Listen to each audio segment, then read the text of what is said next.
राहुल गांधी फिर से संसद की सदस्यता हासिल कर पाएंगे। आज तारीख 4 अगस्त 2023 को माननीय सर्वोच्च न्यायपालिका ने गुजरात हाई कोर्ट के जुलाई 2023 में दिए गए फैसले पर रोक लगा दिया है। इसके बाद लोकसभा सचिवालय को एक औपचारिकता पूरा करना होगा। उसके बाद राहुल गांधी लोकसभा के बैठकों में भाग ले पाएंगे। जब राहुल गांधी का संसद सदस्यता समाप्त हुआ था 23 मार्च 2023 को, जब सूरत मेट्रोपॉलिटन मजिस्ट्रेट के द्वारा डिसीजन दिया गया था, उनको 2 वर्ष कारावास की सजा सुनाया गया था। सर्वोच्च न्यायपालिका के इस डिसीजन के बाद लोकसभा सचिवालय के द्वारा एक फिर से औपचारिक लेटर निकाला जाएगा, जिसमें यह बात मेंशन रहेगा कि राहुल गांधी वायनाड लोकसभा सीट के जनप्रतिनिधि पुनः बन गए हैं। साथ ही साथ आपको यह बात भी पता होना चाहिए कि राहुल गांधी के खिलाफ सेशन कोर्ट में अभी भी मामला है। अभी सर्वोच्च न्यायपालिका ने सजा पर सिर्फ रोक लगाया है, सजा को समाप्त नहीं किया है। चूंकि सेशन कोर्ट में मामला चल रहा है, इन फ्यूचर सेशन कोर्ट के द्वारा राहुल गांधी को कम से कम 2 वर्ष का अगर सजा होता है तो उनकी संसद सदस्यता फिर से समाप्त हो जाएगी। जहां तक वर्तमान स्थिति की बात है, आज की स्थिति की बात है, तो राहुल गांधी फिर से सांसद बन चुके हैं।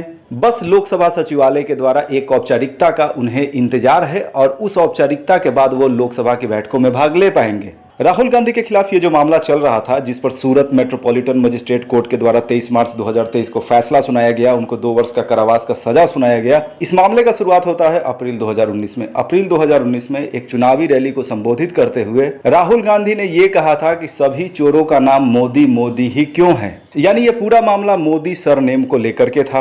पश्चिमी सूरत के भाजपा विधायक पूर्णेश मोदी के द्वारा मामला दर्ज कराया गया था 2019 में कोर्ट में। वो मामला था आपराधिक मानहानि का। इसके बाद ये समझते हैं कि मानहानि डिफामेशन क्या होता है। मानहानि का मतलब अगर कोई किसी के प्रति इरस्पेक्टिव शब्दों का इस्तेमाल करे, कोई किसी का मान सम्मान न करे, तो ये मानहानि है। मानहानि का भी 2 प्रकार है, एक है सिविल और एक है आपराधिक। आपने YouTube पर देखा होगा, बहुत सारे ऐसे यूट्यूबर होते हैं जो किसी बड़े यूट्यूबर का या किसी सेलिब्रिटी का रोस्ट करते हैं। उनका उनसे कोई पर्सनली दुश्मनी नहीं है, लेकिन व्यू के लिए बस रोस्ट करते हैं।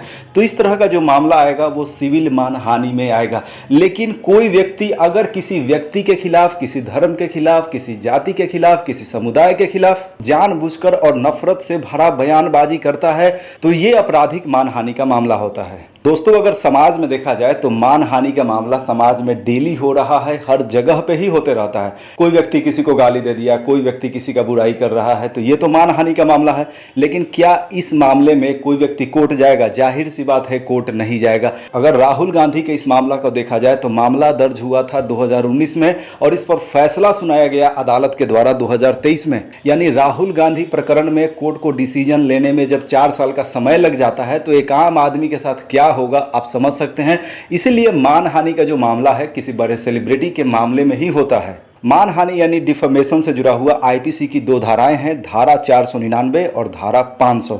धारा 499 के तहत केस दर्ज कराया जाता है, जबकि आईपीसी के धारा 500 के तहत अदालत के द्वारा सजा सुनाया जाता है। राहुल गांधी प्रकरण को अगर आप और अच्छा से समझना चाहते हैं तो आपको जनप्रतिनिधित्व अधिनियम 1951 जो चुनावी मामलों से संबंधित है, चुनाव में किसका क्या योग्यता होना चाहिए, उन मामलों से संबंधित है, उसके धारा 8 का 1, 2, 3, 4 को समझना काफी जरूरी हो जाता है। आखिर जनप्रतिनिधित्व अधिनियम 1951 की धारा 8 का 1 और 2 क्या है? अगर किसी जनप्रतिनिधि को हत्या, अपहरण, अस्पृश्यता, संविधान का अपमान जैसे मामलों में कोर्ट के द्वारा सजा दे दिया जाता है, तो उस व्यक्ति की संसद या विधानसभा आदि की सदस्यता समाप्त हो जाती है। और जितना भी वर्ष का उसको सजा सुनाया गया है, मान लिया कि 3 वर्ष का सजा, तो जैसे ही वो सजा समाप्त होगा उसके 6 वर्षों तक वो व्यक्ति चुनाव नहीं लड़ पाएगा। यानी इस केस में 3 + 6 यानी 9 वर्षों तक वो व्यक्ति चुनाव नहीं लड़ पाएगा। इसके बाद देखते हैं जनप्रतिनिधित्व अधिनियम 1951 का धारा 8 का 3। उपरोक्त मामला, जिन मामलों को मैंने अभी आपको थोड़ा देर पहले बताया, धारा 8 का 1 और 2 में जो मामला था, जैसे कि हत्या, अपहरण, अस्पृश्यता, संविधान का अपमान, उन मामलों को छोड़कर जो भी अन्य मामला है जैसे कि मानहानि, इन मामलों में अगर किसी सांसद या विधायक को 2 वर्ष का मैक्सिमम सजा होता है तो उसकी सांसदी और विधायकी समाप्त हो जाएगी। साथ ही साथ यहाँ ये बात भी ध्यान देने वाला है कि धारा 8 के 3 के तहत मैक्सिमम 2 वर्ष का सजा हो सकता है, 2 वर्ष से कम भी हो सकता है। चूंकि धारा 8 के 3 के तहत मैक्सिमम 2 वर्ष का सजा हो सकता है, इसमें 1 वर्ष का भी हो सकता है, 1.5 वर्ष का भी हो सकता है, वो तो कोर्ट के ऊपर डिपेंड करता है। लेकिन अगर 2 वर्ष का सजा होता है तब ही सांसदी और विधायकी जाएगा। अगर सर्वोच्च न्यायपालिका के दिए गए फैसले के बारे में बात करें तो सर्वोच्च न्यायपालिका ने अपने डिसीजन का आधार इस बात को बनाया कि निचली अदालत के द्वारा राहुल गांधी को मैक्सिमम सजा ही क्यों दिया गया, 2 वर्ष का सजा ही क्यों दिया गया, इससे कम सजा क्यों नहीं दिया गया, इसका क्या आधार है। अब चूंकि निचली अदालत के पास इसका कोई आधार नहीं था, इस बेसिस पर सर्वोच्च न्यायपालिका ने निचली अदालत के सजा पर रोक लगा दिया। आपको यह बात समझना होगा कि अगर राहुल गांधी को निचली अदालत के द्वारा 2 वर्ष से कम का सजा मिला होता तो उनकी सांसद सदस्यता उस समय समाप्त नहीं होता।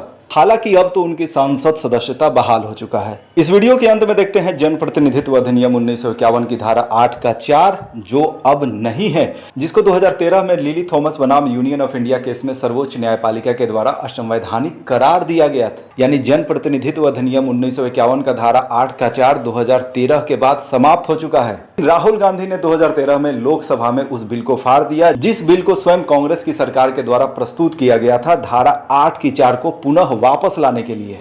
अब वैसे में यह भी बात हो जाता है कि आखिर धारा 8 का 4 क्या है। चूंकि धारा 8 का 3 क्या था, धारा 8 का 3 यह था कि अगर किसी जनप्रतिनिधित्व को मानहानि जैसे मामलों में अधिकतम 2 वर्ष का सजा होता है तो वो अयोग्य हो जाएगा, यानी उसकी सांसदी और विधायकी समाप्त हो जाएगी। लेकिन धारा 8 का 4 उस सांसद और विधायक को प्रोटेक्ट कर रहा था। धारा 8 के 4 में यह था कि धारा 8 के 3 के तहत अगर फैसला सुना भी दिया जाता है और वो सांसद या वो विधायक अगर 3 महीना के अंदर हाई कोर्ट या सुप्रीम कोर्ट में चैलेंज कर देता है तो उसकी सांसद या विधायकी समाप्त नहीं होगा।